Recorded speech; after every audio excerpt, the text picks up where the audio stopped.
Hi, this is Cora Stack here, Dr. Stack again. I want to talk about a paper that I've been thinking about. I suppose I've been developing in my mind for a long time, and it's called Rethinking Justice in the Age of Artificial Intelligence. Now, I accept artificial intelligence, so it's about how to use it ethically and intelligently. So that's a full-time job in itself, and so these are insights from a recent paper on the academia platform, and I think this paper is also and it's already been read, around the world. So my papers are getting huge traction around the world. So that's six continents, 60 or 70 countries now. So it's I suppose I have something to say. So anyway, so surprise, surprise. So the recipient of the Ramanujan Memorial Award for Excellence in Academic Leadership 2005, the first Irish person excellence in academic leadership and education, vision, leadership and all that the vision, and it was really thinking. It's about the thinker. They were giving awards for excellence in thinking. So perhaps that's why the papers are being read around the world in a way that it's gone a swag and never expected. So it's nice to get a surprise when you're in a hole. So let's. When most people hear the word justice, they think of a court decision, a ruling, a verdict. Somebody wins, somebody loses, and the case is closed. That's what I was told. Well, not quite in the High Court. But for many people who go through putting me in another hole, but allegedly. So did they ever think I'd find my way out of it? I wonder. Well, that remains to be seen. But for many people who go through the justice system, the verdict does not resolve the real problem. In some cases, it makes things worse. Now, you have to go to court a long time to kind of understand the systems. And it's all about the systems. It's not about the people necessarily. So I don't like, mentioning people. It's systems. So in this video, I want to explain a simple idea drawn from a recent academic paper of mine. Justice should move people towards stability, not merely towards a verdict or a decision, and why this matters even more as artificial intelligence is introduced into justice systems. What courts are designed to do? Courts are very good at one task. Their task is adjudication. Well, you might say that's what they do. Are they good at it? Well, adjudication. This is what I'm teaching, learning all about these as I go along. It's phenomenal. You're learning all about how courts work and all of the things. It's fantastic. The opportunity to go into courts is a whole learning opportunity for learning all about these things in law. So it's like going into a university. Going into a court is like going into a university. From my perspective. So adjudication means applying legal rules to past events. That's it, and issuing a binding decision. It is essential when serious wrongdoing has occurred. We need courts for that, and nothing I say here argues otherwise.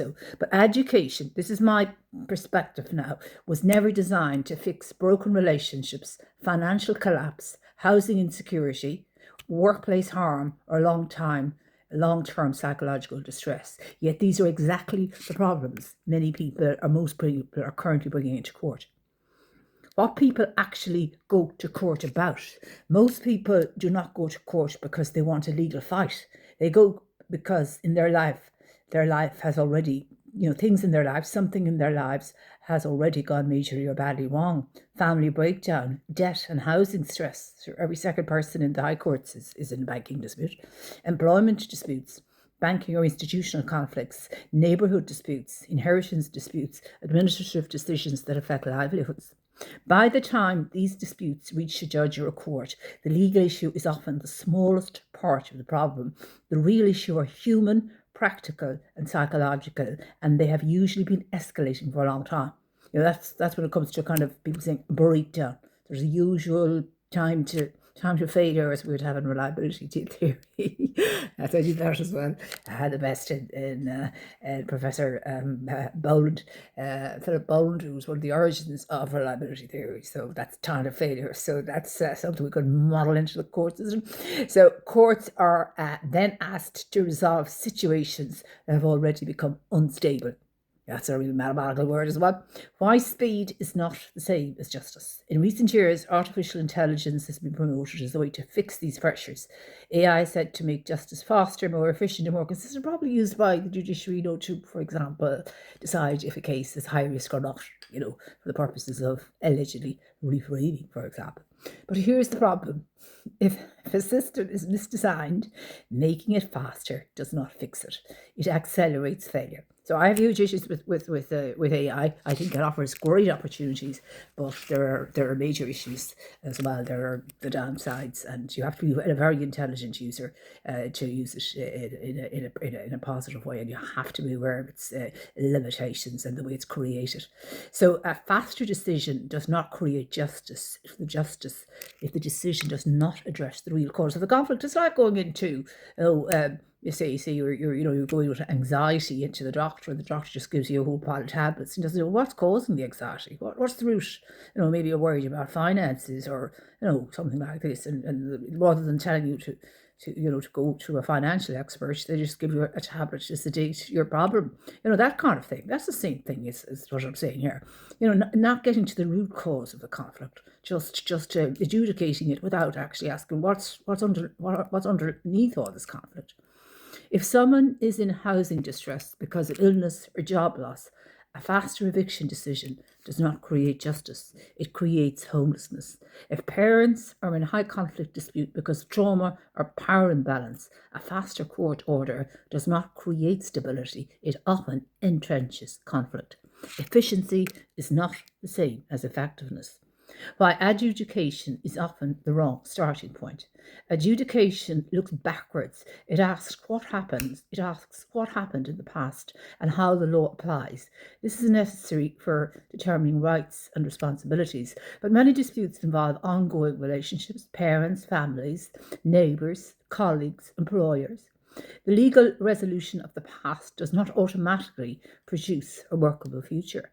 In fact, when education is used too early, it often hardens positions, intensifies conflict, and produces outcomes that are legally final but socially fragile.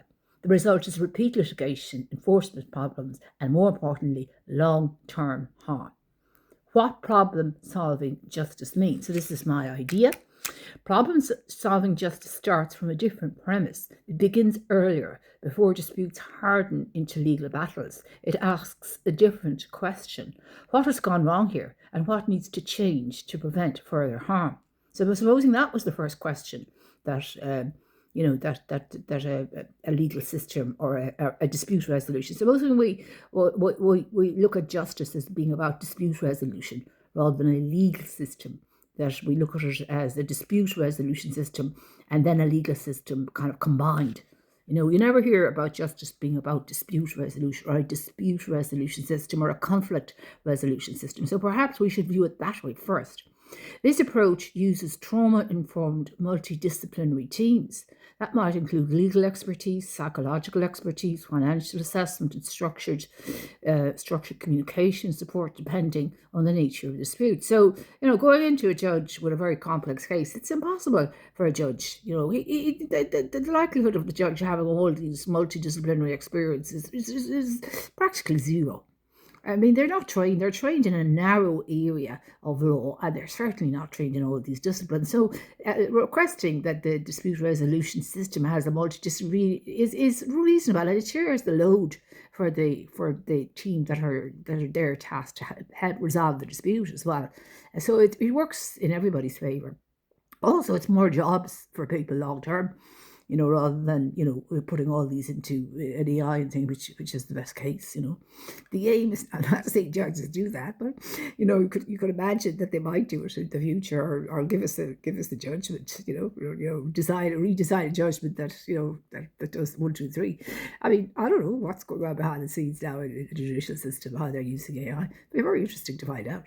The aim is not to replace law with therapy. The aim is to stabilise situations before legal conflict becomes unavoidable. Adjudication remains essential, but it becomes a backstop, not the default entry point. In this model that I'm proposing now, having, been at the university of the courts, put it like that. So I call it a university, all of it right there. So why some disputes cannot be rushed? Many disputes take time because the system is inefficient.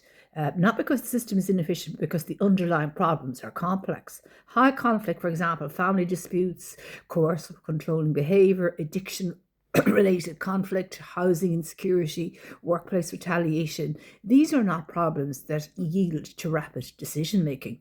Trying to rush them often produces outcomes that fail and re-enter the system later at even greater cost to all concerned. Time is already being spent. The question is whether that time was used or is used to resolve problems or alternatively to reproduce harm, which I'm suggesting in the education first model does. Where artificial intelligence fits and where it does not. Artificial intelligence can be useful. It can improve access to communication, help people navigate systems, manage documents, and reduce administrative burden. But justice itself, deciding what is fair, safe, and stabilizing, must remain a human responsibility. AI can assist, but it cannot judge harm, power imbalance, fear, or long-term stability. If justice systems redefine justice as something that machines can deliver, then justice itself has been reduced to something mechanical. Justice as a trajectory, not an event. Justice should not be understood as a single moment, or verdict, or a ruling. I would agree with this. It's like a process. Justice is a trajectory. A well-designed justice system moves people away from conflict and towards stability wherever possible. It prevents avoidable harm, reduces long-term public cost, and strengthens trust in democratic institutions. In the age of artificial intelligence, the most important choice facing justice systems is not technological, it is ethical. Justice should move people away from conflict and towards stability, not merely towards a verdict. So that's my kind of an idea. I get an idea, and I have to put it on paper, and because there was a long time when I didn't have the time to put my ideas on paper, and now I don't have enough time to put them on paper, and I'm like a machine producing so many papers because my mind is full of ideas. I have a head full of ideas because I contain multitudes, like the one from Mr. Bob Dylan. But no wonder I contain multitudes when I had years and years and years where I wasn't able to engage in the kind of research I'm now doing. But then again, the University of Life and all the challenges that I've had have created incredible brainwaves and incredible chess games and things like this. It's take a genius when you should figure them out, an absolute genius to figure out the holes in the chess games and try and make sense of any of it. But I'm saying it's all coercive control. So, and of course, there's no systems in the adjudication model, or even in the AI model, really, there being a binary model for dealing with coercive control, because they're patterns rather than incidents. So there's no such thing as coercive control, is there?